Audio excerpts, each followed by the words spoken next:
Hola, ¿qué tal chicos? Muy buenas noches. Espero que se encuentren bien. Gracias por la espera. Les deseo mucha suerte en el examen del tercer parcial de química. Pues les voy a presentar todos los temas de manera general.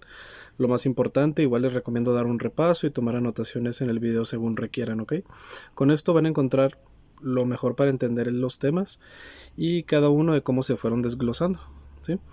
En la clase de hoy en la mañana vimos un poquito lo que era la oxidación-reducción, que es el método redox. En el método redox nosotros tenemos, en esta ecuación química, nosotros lo que tenemos que hacer es que sumados, chicos, nos dé cero, ¿sí? Nos dé un valor de cero, así de simple. Entonces, para eso nosotros vamos a seguir estas reglas de aquí abajito. Por ejemplo, cuando nosotros tenemos el hidrógeno y el oxígeno acompañados, por ejemplo, aquí, primero el hidrógeno. Cuando está acompañado de otro elemento, por ejemplo, aquí, en ese ejemplo del agua, el hidrógeno va a valer 1. Aquí le ponemos 1. ¿Sí? Y cuando el oxígeno está acompañado, este va a valer menos 2. Entonces fíjense, curiosamente ya se equilibra solo, porque 1 por 2, 2 positivo. Y luego aquí tenemos menos 2, juntos nos dan 0. Ya está equilibrado. ¿Sí? Entonces lo mismo vamos a hacer con los demás. Por ejemplo, aquí también una regla que nos va a quitar mucho trabajo, es que cuando un elemento está solo, aquí no está escrito, pero yo se los menciono, cuando un elemento está solo vale 0, ¿sí? Cuando está solito. Aquí ya tenemos menos 2 y más 2, ¿ok? Bueno, al revés, perdón. Tenemos menos 2 del oxígeno, menos 2 del oxígeno y más 2 del hidrógeno, ¿sale? Ok, ahí está. Ya están equilibrados esos. Nuevamente, el dióxido de carbono. El oxígeno vale menos 2, pero ese, bueno, un color para que se vea más visible. A ver. Vamos a seguir estas reglas así, poquito más grande, que se vea poquito mejor. Otro color. Va. Aquí está. Este vale 1. Como lo multiplicamos por 2 sería más 2. Por lo tanto, el oxígeno va a valer menos 2 para que se equilibre a 0. El dióxido de carbono. Este vale menos 2 porque está junto a otro. Por 2 serían más por menos, menos. 2 por 2 son 4. Por lo tanto, el carbono va a valer más 4 para que se puedan eliminar. Lo mismo acá, aquí va a valer 0, igual acá. ¿Sí? Ya nada más vamos a poner cuál se oxida y cuál se reduce. Por ejemplo, en este caso, nosotros tenemos menos 4, más 4. Vamos a fijarnos en el carbono, se quedó igual. Vamos a fijarnos en el oxígeno, ¿sí? Y de menos 4 pasó a menos 2, se oxidó porque recibió más. Y es lo único que vamos a hacer como lo vimos en clase. Fijarnos, si aumenta, va a hacer que se oxida. Si disminuye, va a hacer que se reduce. Siguiendo esas reglas, como ya lo habíamos visto. Ahora, en el modelo de diferencial de potencial que vimos en clase, se refiere a un modelo de carga o de conducción de electricidad. Así de simple. En una pila, en un metal conductor, en un tubo, en el que tengamos un anodo y un catodo. El anodo va a ser el que se va a oxidar y el otro va a ser el que se va a reducir, ¿ok? Entonces nosotros vamos a verlo como dentro de un sistema de electrodo, ¿sí? En el sistema de electrodo es ya la unión de un sistema de conducción, tanto positivas como negativas. A eso se refiere un sistema completo, cerrado, en el cual va a distribuir o va a transferir una sustancia, un elemento, un compuesto. Por ejemplo, los tubos de cobre, los tubos de PVC, si transportan agua, si transportan algún metal, algún elemento, ¿sí? Como por ejemplo el riego en el caso de los huertos, que pueden transportar agua o pueden transportar fertilizante, a eso se refiere. Y en el caso de las pilas, que transporten electricidad. Nada más antes, ok, quiero fijarme en algo rapidito. Ok, correcto. Okay. Como les decía, el catodo va a ser el que se reduzca y luego el anodo va a ser el que se oxida. Esta es la fórmula. Nosotros tenemos esta fórmula en la que es la diferencia de potencia entre dos conectores. Por ejemplo, qué tanta capacidad tienen para conducir la electricidad. ¿Ok? Cada elemento, cada compuesto, cada metal, chicos, tiene una capacidad de voltaje, como los cargadores del PSP, los cargadores de aparatos portátiles, como yo les había dicho, de 8 voltios y demás. Es porque se fusionan diferentes metales o compuestos para que transfieran esa electricidad y tienen ese valor de 8 voltios.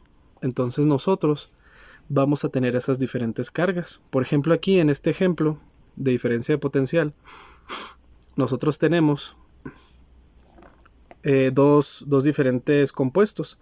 Tenemos el magnesio y luego tenemos el potasio.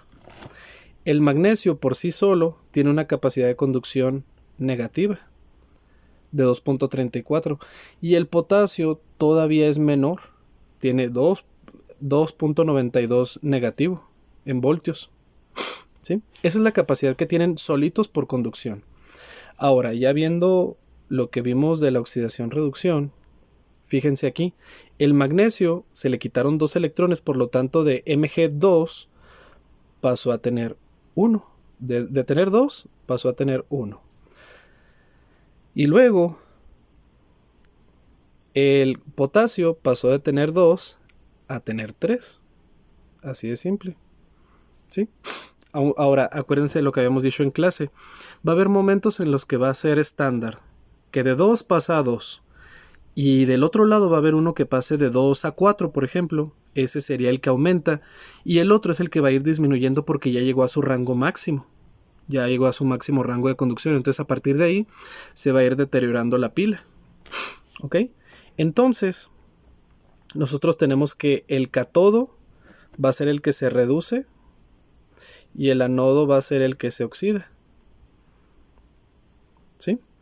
Entonces, al hacer nosotros la resta en la fórmula anterior de restar, acá los voy a llevar. A ver, ok. De restar la carga del cátodo menos la carga del anodo, quedaría de esta manera. ¿Sí? Y sobre todo aquí, fíjense, sobre todo aquí, menos por menos va a dar más. ¿Sí? Queda positivo, entonces a los 2.34 negativos del magnesio le agregamos por valores de carga a los 2.92 del potasio y queda 0.58 voltios. Quiere decir que mitad de un voltio en cuanto a conducción quiere decir que es positivo, por lo tanto va a haber cierta conducción de electricidad muy baja, pero la va a haber. Está perfecto. Acuérdense que como yo les dije en clase, cuando no la hay, quiere decir que el sistema no está funcionando, no va a conducir electricidad y puede llegar a explotar o puede llegar a dispersar la electricidad de manera irregular a cualquier lado. ¿Sí? Entonces hasta ahí tomen nota, ya saben, chequen los ejemplos que vimos en el cuaderno para que sea más sencillo. Aquí, más adelantito, tenemos otro problema de potencial eléctrico. Este es extra. Se los voy a describir aquí. Muy importante. Lo que se hace aquí es sacar una diferencia y luego sacar el rango más importante, ¿sí? De los dos valores. Aquí lo que se va a hacer, chicos, es se va a sacar igual la diferencia de conducción, como lo vimos en el ejemplo anterior, y luego vamos a hacer un desarrollo con la ecuación de Nernst. Para no rebrujarlos tanto, esa ecuación lo que hace es ver cuánto se pierde o cuánto se gana, ¿sí? de electricidad. Y miren, se hace de la siguiente manera. Vámonos por partes. Nos dice, determina la carga eléctrica del siguiente sistema, el cual posee 2 moles, ¿sí? 2 moles porque por estos de acá, ¿sí? En el que fue mayor el de magnesio, 2 moles, en el sistema con la ecuación de Nernst. La ecuación de Nernst, chicos, nos dice lo siguiente, es esta de acá. Perdón, esta de aquí, ahí está, ahora sí. Esta es la ecuación de Nernst. La ecuación de Nernst nos dice que la diferencia de la conducción le vamos a restar los 0.059 del valor de conducción general de cualquier carga voltaica. Esa es una constante. Este valor es una constante. Esa constante es el valor que recibe cualquier metal o cualquier material de conducción cuando está en función. Sí, quiere decir que mínimo tiene que poseer esa para que sea efectivo. Entre el número de moles del elemento, si se fijan, es la diferencia del sistema restado a la constante de ese sistema entre los moles de la cantidad que está pasando por ahí y luego multiplicada por el logaritmo de Q. Q, chicos, va a ser la división del ejemplo anterior. Por ejemplo, si aquí, fíjense muy bien, si aquí restamos, ¿sí? Si se fijan aquí, o bien ya quedó en suma, acá lo que se va a hacer es una división, es lo que se va a hacer. Se va a dividir el sistema y ese va a ser el valor de Q. El valor de Q va a ser el promedio de los o la diferencia entre los dos elementos de conducción. Acá fue una suma o resta y acá va a ser una división en el valor de Q. Aquí van a ser puras divisiones. Entonces, al quedar en la división, quedaría de la siguiente manera. Nosotros tenemos que el valor de la diferencia de potencial es 0.58. ¿Sí? Aquí está. El valor de la diferencia de potencial menos la constante. ¿Sí? Ahí menos la constante. Después, entre el número de moles. ¿Sí? Y luego sacándole el logaritmo del valor de la división de las dos cargas. Fíjense muy bien, vamos a hacerlo por partes. Primero lo que vamos a hacer es sacar logaritmo de 0.80. Ya tenemos esa cantidad abajo, ¿sí? Que sería esta. Luego, dividimos 0.0592 entre los dos moles. Luego dejamos esa cantidad lista.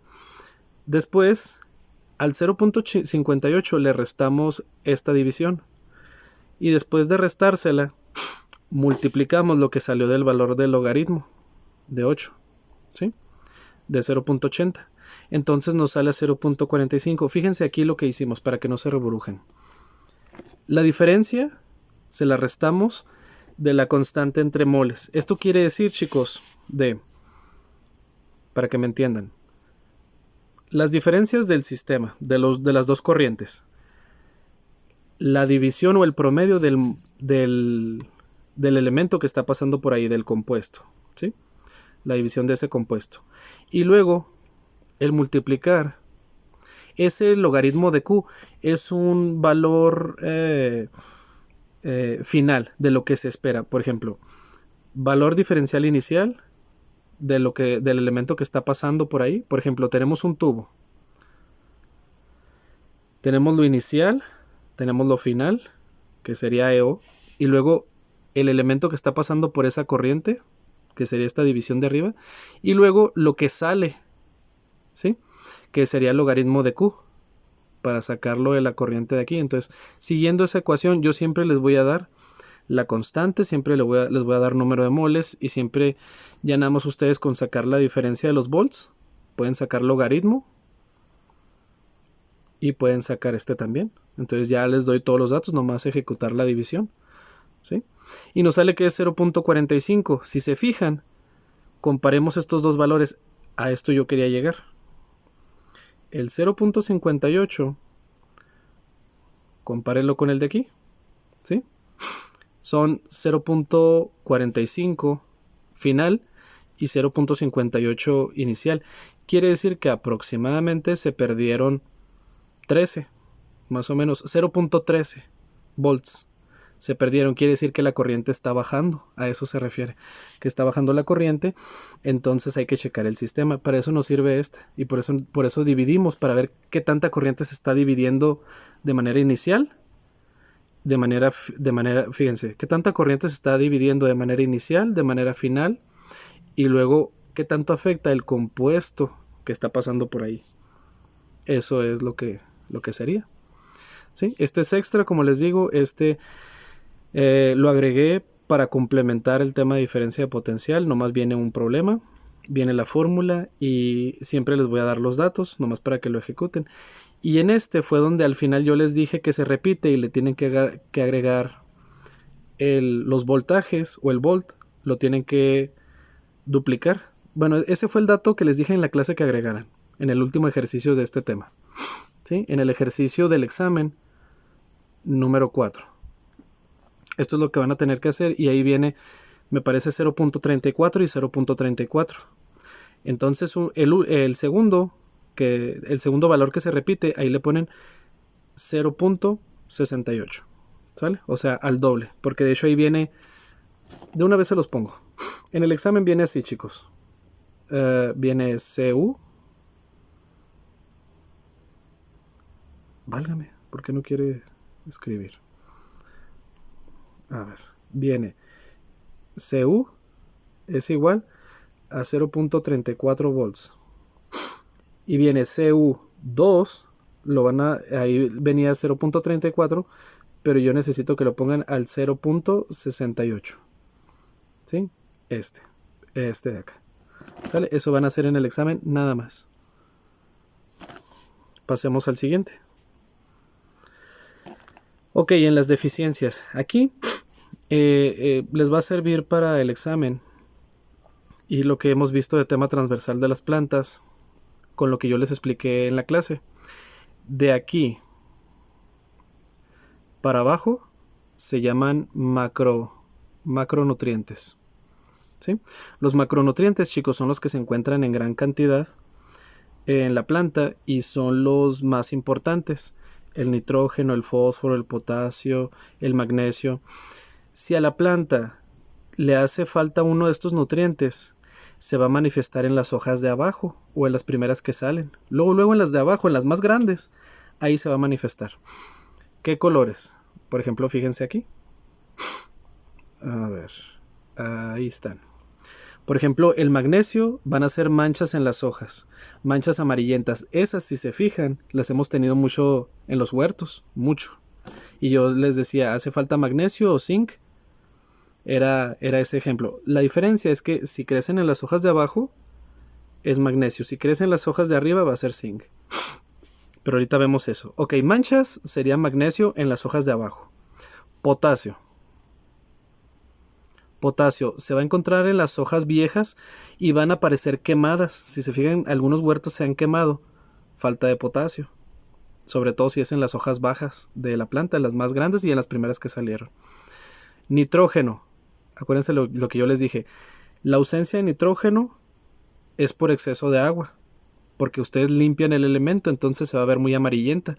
Que fue lo que pasó con las hojas de chile que trajeron después, con las plántulas. Y después se recuperaron. Pero porque le agregamos materia orgánica. Entonces, como fue en las primeras hojas, color amarillo o verdoso limón, es ausencia de nitrógeno. ¿Sí? Luego, en el fósforo nosotros tenemos unas manchas alrededor en la cubierta, pero rojizas, moraditas, en las hojas viejas, y esta es ausencia de fósforo. ¿Sí? Vean aquí ahora las 4. Manchas amarillentas en las hojas viejas, magnesio. Quemazón o quemaduras alrededor de la hoja, potasio. Márgenes alrededor, ¿sí? Como una U en la hoja, de color rojizo o moradizo, fósforo. Hoja totalmente amarillenta, ausencia de nitrógeno. Ahora pasándonos a las hojas nuevas, ya para que no se rebrujen con las de abajo, todos estos son micronutrientes, que su movilidad es más rápida, se encuentran en menor cantidad, son más fáciles de asimilar, y en ella tenemos estas características, fíjense muy bien. Eso es como las podemos identificar. Si son en las hojas de arriba, son los micro. Si son en las hojas de abajo, son los macro. Entonces fíjense por aquí el calcio. El calcio, las hojas se enrollan y se vuelven pálidas, como si se fueran a quemar. ¿Sí? Así rojizas amarillentas, y luego se enrollan como si se fueran a quemar. En las hojas de arriba eso es calcio. En las de abajo, acuérdense que era fósforo, ¿sí? Pero en las hojas de arriba es el efecto del calcio. El boro. El boro se manifiesta en los nuevos brotes, en los últimos que salen, en los chiquititos que salen en la planta. Ya cuando la planta está grande y salen unos brotecitos pequeños, el boro es responsable de ellos. Si se queman rápidamente y las hojas se ven como verde opaco, pero las de mero arriba, las chiquititas, y todas las hojas están bien, todas las demás de abajo, pero esas de arribita chiquitas están mal, quiere decir que le hace falta boro, que suba todo el elemento hasta arriba. El hierro, muy importante el hierro, porque el hierro se confunde con el magnesio. El hierro tiene unas hojas enrolladas, pálidas y con manchitas, igual que el magnesio, pero ocurre en las hojas de arriba, en las hojas nuevas. El azufre es igual que el nitrógeno, fíjense. Hojas nuevas se tornan amarillentas, igual que el nitrógeno, lo que pasa es que es en las hojas de arriba. Esa es la diferencia. Y luego tenemos el cobre. El cobre lo que hacen es que las hojas se doblan hacia abajo, como si se fueran a caer, y luego se van haciendo cafés, verdosas, militar, pero opaco, totalmente frágiles, casi que se puedan romper, se secan, en pocas palabras, esa ausencia de cobre en las hojas de arriba. Y las hojas se broncean como que se quema una cubiertita amarilla cafezosa en las hojas de arriba y hundidas, así como que en lugar de que las hojas estén así, se hacen así o se hacen así, se ondulan un poquito, o sea, es un efecto antes de que se enrollen, es el manganeso en las hojas de arriba. ¿Sí? Vean los colores de todas maneras, vean aquí los colores. Y ahí para que le tomen una captura, para que lo dibujen, para que vean los colores y las diferencias, sobre todo cuando ocurren en las de arriba y cuando ocurren en las de abajo. Y luego, por último, yo sí quiero explicarles lo de carbohidratos, lípidos, proteínas y ácidos nucleicos.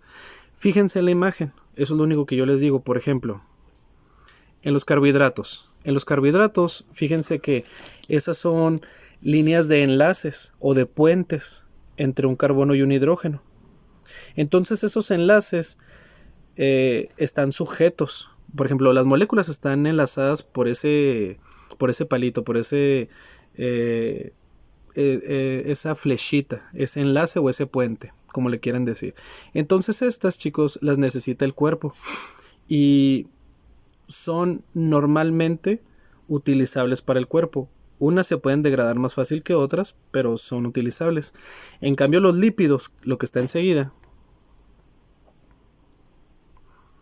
los lípidos, vean la estructura como es, o sea, es más gruesa, es más difícil de asimilar, tiene más moléculas, tiene más compactación, como que está todo más pegado. Son grasas saturadas, son aceites, son difíciles de procesar. Son difíciles de sintetizar también, y estos sí los necesita el cuerpo, pero en menor cantidad, ya que estos también los produce el cuerpo y les dura mucho al cuerpo procesarlos, entonces necesitan en menor cantidad para poder asimilarlos rápido. Si se fijan, tiene mucha relación con las plantas, también en los elementos. También lo que le pasa a las plantas nos pasa a nosotros y viceversa, ¿sí? Las proteínas son tiritas más delgadas porque son las que componen o regulan, chicos, los músculos, los tejidos, las pieles de nuestro cuerpo. La piel, los tejidos, los músculos, los órganos. Entonces son como si fuera una aguja de tejer que va pegando todo un parchecito que nos ayuda cuando nuestro músculo se tensa y se rompe por ejercicio, por actividad física. Estos tejidos de proteína los sustituyen. Por eso son de esas hileras. Los necesita nuestro cuerpo. Son más sencillos de asimilar que los lípidos. Y se constituyen en nuestros músculos. Y son enlaces de tejidos orgánicos. Y los ácidos nucleicos, chicos, son tipos de azúcares. Son tipos de azúcares y minerales que van entrelazados entre sí por diferentes niveles de importancia. también. Esos diferentes niveles, unos los asimila nuestro cuerpo, otros los guarda y los mantiene de reserva, y otros los procesa, y otros sencillamente no los utiliza, ¿sí? Cuando tenemos exceso de ácidos nucleicos o de azúcares, pues ya saben qué es lo que pasa: exceso de energía, fatiga, o bien imposibilidad de dormir, o actividades limitadas de nuestro cuerpo, etcétera. Entonces, si se fijan, unos son más fáciles de asimilar que otros. Por ejemplo, yo sí les diría: carbohidratos y proteínas son más fáciles de asimilar que los lípidos y los ácidos nucleicos, porque simplemente vean la estructura, vean cómo son. Unos son enlaces, otros son cadenas, ¿sí? Otros es una secuencia, otros de niveles. En el caso de los ácidos nucleicos, carbohidratos son enlaces, lípidos es una estructura muy, muy rugosa, muy compacta, y la proteína son enlaces de secuencias de tejidos, o de curvaturas, o de ondulaciones de orgánicos que nos ayudan a procesar en nuestro cuerpo, ¿sí? De manera general, eso es lo que va a venir, chicos. Ya saben que dentro de los carbohidratos nosotros tenemos las harinas, los panes, tenemos las pastas, ¿sí? Los lípidos tenemos grasas vegetales, como en el caso del aguacate. Tenemos grasas de aceites, como el aceite de oliva, el aceite de las semillas, el aceite producido de maíz, no sé, de diferentes hortalizas de diferentes cultivos temporales, ¿sí?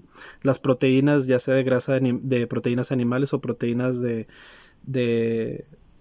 semillas también, y ácidos nucleicos provenientes de frutas, de verduras, minerales también. Entonces, de manera general, yo solo quiero que conozcan la estructura de cada uno de ellos y lo que afecta o beneficia a nuestro cuerpo, ¿sí? Y su manera de procesarlos. Sin duda les va a ir muy bien. Les sugiero que lo complementen esto del video con las anotaciones, y les aseguro que les va a salir todo súper bien. Ya saben que con cualquier duda anótenmela en el examen y la vemos en clase sin problema, y yo para nada en afectarlos, al contrario, beneficiarlos. Cuídense mucho, que tengan una excelente noche, descansen y mucha suerte mañana. Un abrazo, hasta luego.